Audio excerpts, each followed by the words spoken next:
లోక సంబంధమైన దుఃఖం మరణాన్ని కలగజేస్తే, దైవ చిత్తానుసారమైన దుఃఖము రక్షణార్థమైన మారు మనసు కలగజేస్తుంది. ఒక్కసారి ఆ మారు మనసు వస్తే మళ్ళీ ఏముండదు అక్కడ ఉంది.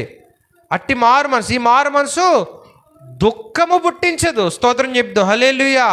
ఆ దుఃఖం అయితే నీకు ఆ మారు మనసు అయితే నీకు దుఃఖము కలగజేయదు. కాబట్టి ఆలోచించేద్దాం ప్రియమైన దేవుని బిడ్డలారా, ఈ యొక్క లోకానుసారమైన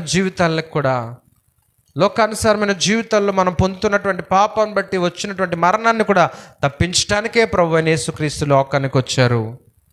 ఆ పాపము నుండి తప్పించడానికే నీ కొరకు సిలువలో బలి అయ్యారు, మరణించారు, పునరుద్ధానుడుగా తిరిగి లేచారు.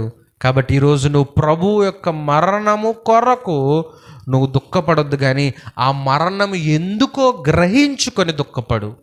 నా కోసమే అని గ్రహించు, నా పాపముల కోసమే అని గ్రహించు, దుఃఖించు, పశ్చాత్తాపంతో ప్రభు దగ్గరికి రా.